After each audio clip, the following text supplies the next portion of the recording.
see you again.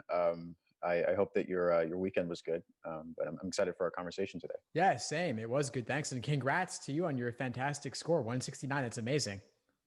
Thank you, thank you, thank you. Yeah, a lot of hard work, a lot of effort, but I'm really excited for my application prospects for sure. Yeah, definitely. What would you say is the biggest thing that led to that breakthrough and that score in the end? Yeah, yeah. So, I know that like in our last video, I was kind of in conversations about like, okay, like 160 to 170. And, I even though I was like, a point shy, I think that what really helped me was just really knowing, well, a couple of things. One of them was knowing when to take breaks, assuming again that I was kind of really going hard, studying very consistently. The constant drilling. I was using my resources, but I think there was actually a particular point in my studying and my journey where I went from getting my highest score that I had ever gotten on a retake exam, and then the very next score I got, I plummeted. Like I went from like 170 plus to like the 150s, and I was like Oh, literally wow. back to back. And I think I was like, oh my goodness, like what just happened? And like I think my brain, like it, the thing that it taught me was that my brain actually really is like a muscle, like that was kind of the I've heard that said before, but when that happened, I was like, oh, like I'm really pushing myself. And so I think, knowing when to take breaks and to give yourself room to just digest subconsciously or what have you, what you've been drilling is really important. But then on top of that, I would say knowing how to kind of s- don't just study everything, like tailor your studying for your weakest areas. For me, I think in the one of our prior conversations, I mentioned that that kind of match the flaw, or those questions towards the end of logical reasoning were kind of intimidating for me, and I got a bit lucky because my exam didn't really have too many of those questions. But even so, during my studying, I was very consistent about, you know, making sure that I was challenging myself with the hardest of those question types, and not running away from it, but kind of embracing it and making sure that my studying was kind of tailored and like kind of precise. Like, okay, I'm looking at seeing where I've done, like, my final score, which questions am I doing better on? Which ones do I need to focus on more? I think Khan Academy has a pretty good program there where, you can, you do like a diagnostic, and then they'll actually have a system that rates how well you're doing, like beginner, intermediary, and then like advanced Right. for different question types, right? And like that's, you don't have to use Khan Academy, but like that's the kind of thinking that I think is really conducive to your success. Like I saw online that the LSAT is like an instrument, like learning to play an instrument, because it's a certain kind of logic that it's testing.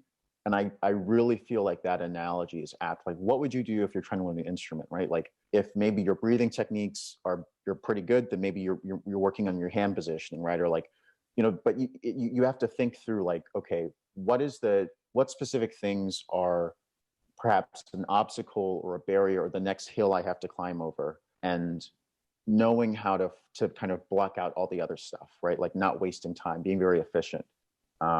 So yeah, that's kind of, I've got a lot more to say, but that's kind of the thing I really want to express at the top of our conversation. Yeah, for sure. Thanks for doing that, Richard. Thanks for even having this conversation. I think it's so important to highlight these score increases and folks who especially have had obstacles along the way. I mean, you said that you were really pushing yourself a lot. You came to understand more deeply the brain's like a muscle, and then give yourself a break. I also love the instrument analogy. I think it's so apt because there are a lot of different skills involved in learning to play well and then translating that practice into performance.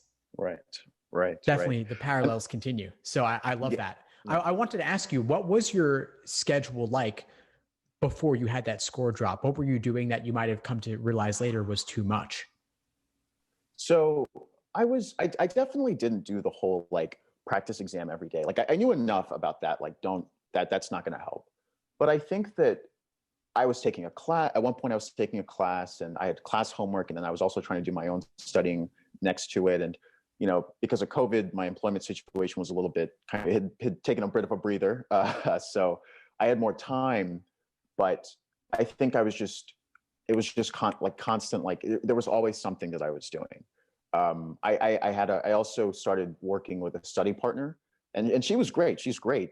But I think, talking through it, like, it was a good strategy, but I was just doing a lot, like I think, going from Khan Academy to Law Hub to, my homework to, like, there was just a lot. And I think I wasn't really giving myself enough time to just like pump the brakes and just digest and breathe, and one thing that I want viewers of this to really kind of anticipate is that, I studied hard. I know a lot of people are out there studying hard, but when you actually sit down and take the exam, I feel like there is like an adrenaline rush. Like, it's good to try to mimic test taking situations, but I'm not a psychologist, but I really feel like almost like a switch turned on in my brain when I was actually taking it. And I felt prepared, but there was definitely a rush that I felt.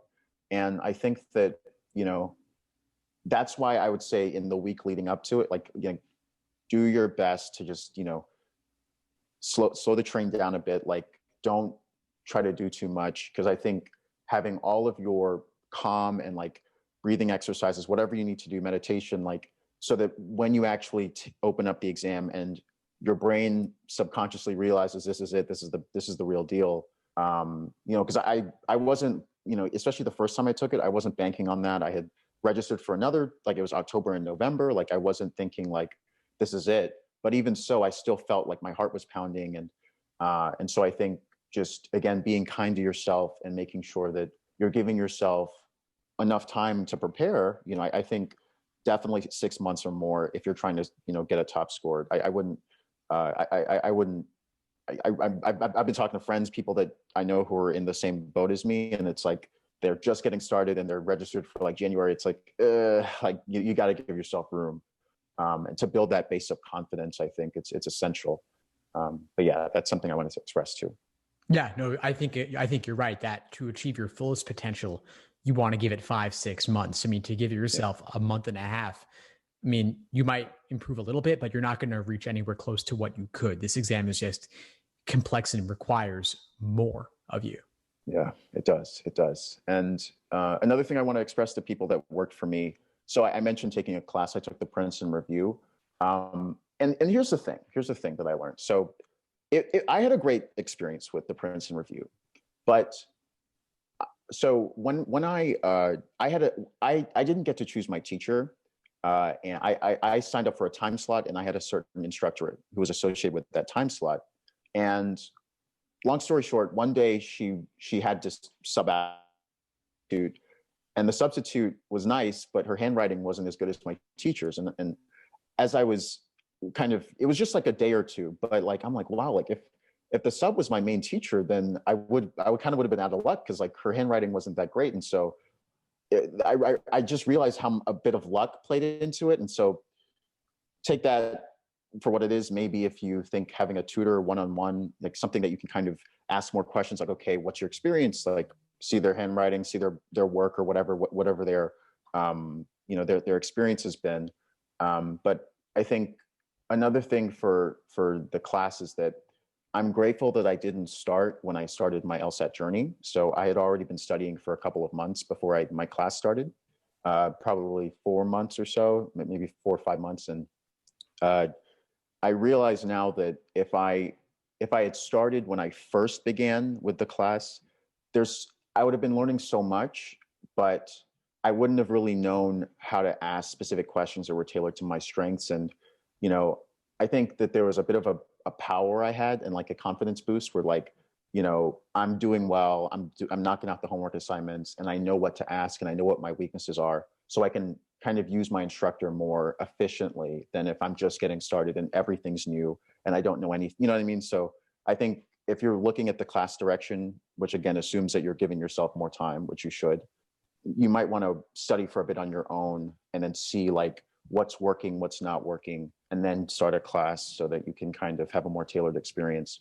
I didn't do that. I never had a tutor. I had a study buddy, but that was a mutual thing. That wasn't I didn't pay for it, obviously. And so I can't really speak too much to the tutoring side of things, but and yeah. So on the study buddy point, I would say, so I joined, I think, Steve's LSAT Unplugged Facebook group, and I put out a call for a study partner, and I found a great one. We're like friends now. It's even gone beyond LSAT. But the thing that I did was that I asked for someone who was strong where I was weaker, and for who was weaker where I was stronger. So like it was kind of like a mutual thing, not just me extracting from this person, but us kind of supporting each other. And it worked out pretty well, where I think on like reading comprehension, logical reasoning, I could kind of give more tips. And then she was really good at logical games. And so it was kind of like a mutual yin and yang type thing. So if you're looking for a study partner, I think definitely keep that in mind, so that, especially since if a great way to reinforce your understanding of something is to explain it to somebody else.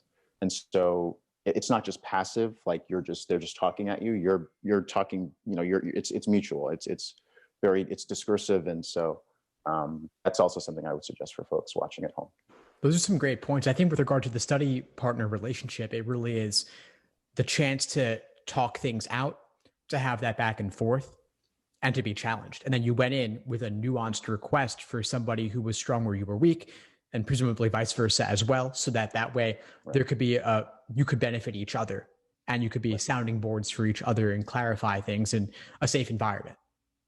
I think that's fantastic that you did that. I'm glad you took advantage of that opportunity. I would encourage anybody to do that sort of thing, to find someone with specific ideas in mind.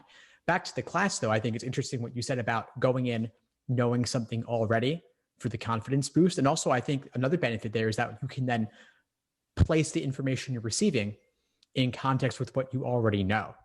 And some things may work better for you with the new way. Some things may work better for you the old way, but at least that way you have an idea of where they're going with it. I think so often courses don't want you to do anything beforehand, in part because they don't want the challenges, and they also want to be able to claim both full benefit for any score increases you get. Exactly. Like, oh, you jumped 10 points. It's like, well, half of that was me already. But right. Where do you actually start at the very beginning of your prep? Because it sounds like you went in with the idea that you were going to give it the 6 months. Yeah, I did actually. So I started last year, before COVID, and I don't remember the exact number. I definitely started in the mid 150s, but 154, 155, 150, I don't remember the exact number, but it was in that kind of mid 150s range. And I had a friend who would give me some materials, and I was kind of, I would go downtown and study and all that, go to the library. But yeah, I definitely wasn't blind. And also for the class, as might sound obvious, when you're in a class, they're obviously teaching for a broad array of students, right? So there are people who are more advanced, people who are more beginner. So they'll give tips and strategies. At least what Principal Review did was that it's like, oh, if you're shooting for like 2 passages or 2 logic games, this is what you should do. If you're shooting for 3, if you're shooting for 4, like they'll kind of break it down based on what your specific goals are, which obviously has benefits. But if you're someone who's like trying to, go like high achieving, like, they might not go for the most challenging content. They'll probably go for whatever's more, middling, to accommodate more people. So if you're trying to, your union experience that's tailored to you and your goals, like you're trying to, go far, then keep that in mind as well. A tutor might be a better option, just so that it's someone who's on board with your specific goal of maybe shooting for top 10%, top 5%, whatever it is.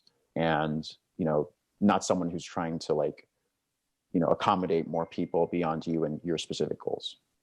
That's a very reasonable point. Yeah, I think if you're looking to do something unique that not a lot of people can or will achieve in the end, then you're going to need a more personalized approach to some extent. I think that one-on-one is probably the best way to do that. There could be some classes that focus on more advanced techniques. I run that sort of class fairly frequently, but I think also the study buddy approach you took as well could work well for this if the person is fairly strong in the area you want to work on to achieve that next level of understanding. Sure. Absolutely. Yeah. I agree with that.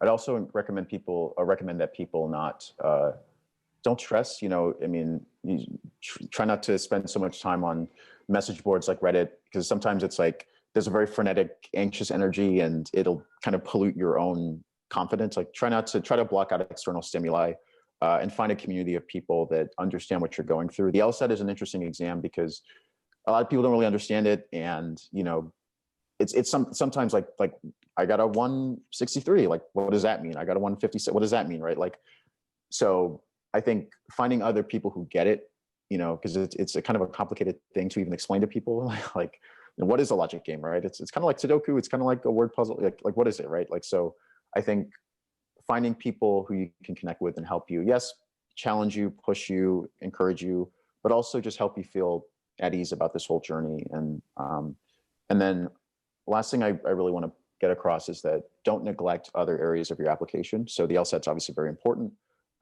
But whenever I would take a break, I would look at my essays. I would look at I would check in with my recommenders. I would make sure that it wasn't just all LSAT. And, you know, finding ways to flesh out the rest of your application is only going to help you moving forward as well. So, you know, I definitely think that if you're kind to yourself, give yourself time, and don't neglect other areas of your application, you'll be okay. That's great advice, Richard. And speaking of that, what are you working on now with your application? Have you submitted yet, or are you still pulling things together? Yeah. So yeah. So I submitted a bunch after I took the October LSAT. I got a 166 that first time, and then the second time I went up 3 points. But this time I sent off a couple more, but I'm kind of just in the wait and see mode at this point. Yeah. Fantastic. Well, please keep me posted on how everything turns out for you. Absolutely. Again, subscribe to Steve's channel. He's the man. He knows what he's doing. So good luck to all of you watching at home. Yeah, definitely. And thank you again for the conversation, Richard. Really appreciate you taking the time. No problem. Great to see you. Thanks for tuning into the show. Please subscribe if you haven't done so already to be notified of new episodes as I release them. And feel free to reach out if you need anything at all as you move forward with your prep. I'm happy to help however I can. In the meantime, I'll wish you all the best and take care.